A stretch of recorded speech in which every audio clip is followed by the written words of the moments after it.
post-match press conference. Congratulations to the FU Tamaraws for clinching that twice beat advantage in the Final Four, beating the Ateneo Blue Eagles in 4 sets. We have Coach Edison Ortulio, Kyle Canto, Eric Mendoza, and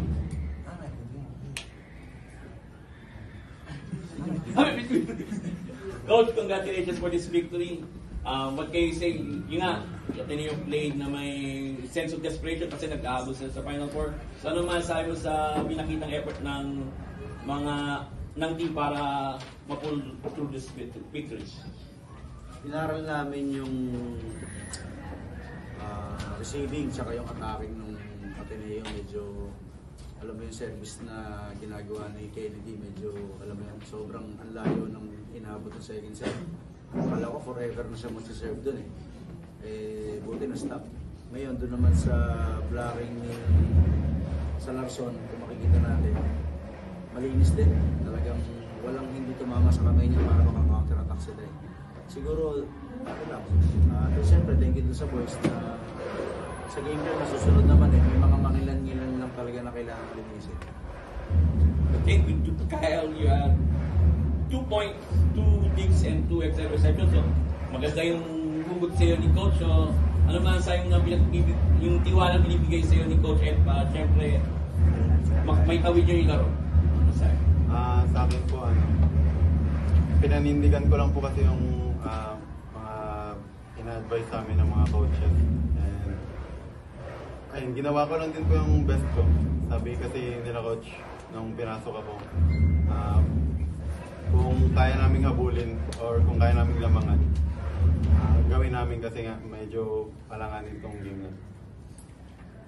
Thank you to Ahmed. You have 16 of 31 attacks, 1 service ace, 9 excel receptions, and 3 digs. So, it's a very crucial game, especially naghahabol kayo na makapwesto sa top 2. So, ano masasabi nyo na, sa masasabi mo na yun nga, nandun na kayo sa top 2 at siyempre naghahanda na kayo para sa mas mabibigat na laban sa Final Four.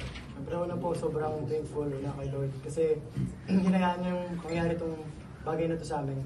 I mean, yung pagkatalo po namin kasi sa inyo parang may purpose Kaya doon po kami humugot ulit ng lakas para bumawi and mas puliduin pa po yung mga game na natitira pa po namin game. And nilagay ko lang po yung sarili ko, mas nag-focus lang po ako sa sinabi ni Coach kasi kapon na mag-ready po ako po yung tataya. Ngayon po, nilagay ko lang po yung sarili ko doon na kailangan pag tinaya ako, gawin ko yung best ko, yung 101% ko kailangan na ilabas ko. Thank you to Rick for attacks, season high, 8 blocks. And 1 dig. So yun na, isa sa susi panalo nyo is yung blocking. So ano man sa'yo mo, Lyric, na yun nga, ito, nakuha nyo yung panalo through this na yun nga, 13 blocks kayo sa laro nito. Pasalamat lang din ako sa teammate ko dahil yung mga service nila parang sobrang bigat, kaya parang ano na sa akin na hindi na masyadong magpasa sa open, saka sa middle, saka sa kay Pasinyo. Kaya nakaka-penetrate ako at nakakabasa ako ng maayos sa blockings. Okay, the floor is open for questions, guys. Coach, similar situation to last year na na-secure niya rin yung twice to beat. Siguro cautious na lang ikaw at yung team na yun nga, na to avoid what happened last year na despite having magandang momentum sa end ng elimination sa'yo, nawala kayo sa final. Siguro magkaiba yung season 80 reviews dun sa season ngayon. Medyo kailangan lang, alam mo yun, magtiwala lang ulit Yung moment ng 86 medyo naging nasurpas na namin yun.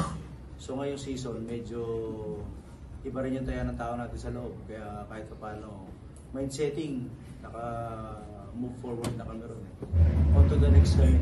Kung ano man yung binigay sa atin na pagkakataon ngayon na chances, siguro hanggat maaari, huwag namin pabayaan sa mangyayari sa atin sa mga susunod na matches na. Amen. Before the game ba, nasabihan ka na ni Coach na ikaw yung i-start and paano mo lang in-embrace yung challenge? Yes po.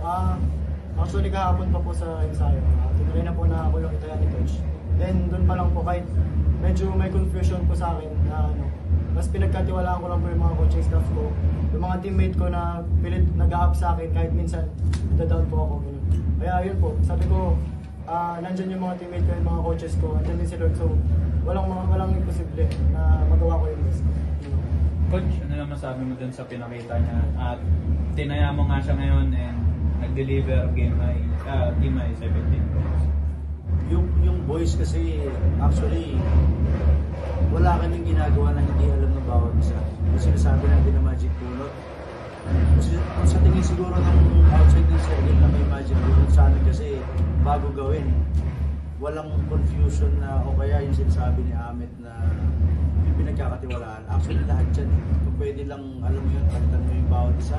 Kung hindi lang yung substitution na 6, baka alam mo yun, palit ng palit. Pero anyway, yun naman eh. Yung tiwala, yung kung ano man yung gusto nilang gawin, as much as nag-enjoy kami dun sa match, yun ang pinaka-importante sa amin. Coach, building off an earlier question, ano lang siguro yung ngayong pagdulo ng 10 eliminations, ano lang siguro yung biggest difference nito FPU ngayon kumpara dun sa season 8 since top seeded as na twice for me? Ano yung pinakaramang difference na nakita for girls? Siguro yung taya ng tao, kasi Mabilona, diba? Nag-exit na siya. Si Bugawan, nag-exit na rin. So, pero yung taya ng tao, hindi nyo hinahanap yung taong nawala. Diba? So, ang difference na siguro, may kanya-kanyang time eh. Kung paano mo gagampanan yung pagkakataon mo. So, kung sila ngayon yung nasa harapan natin, yung lagi natin sinasabi na seize the moment.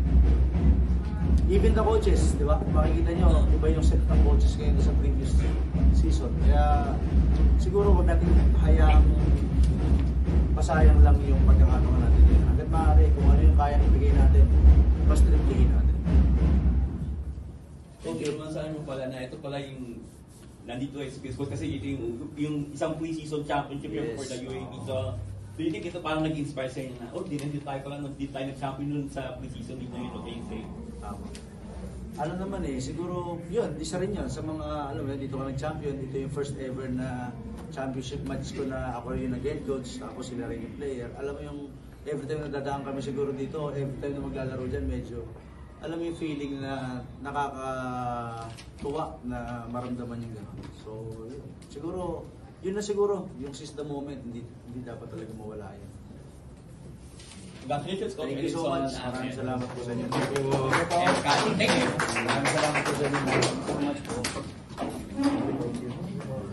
Susunod mo ulit tayo mo.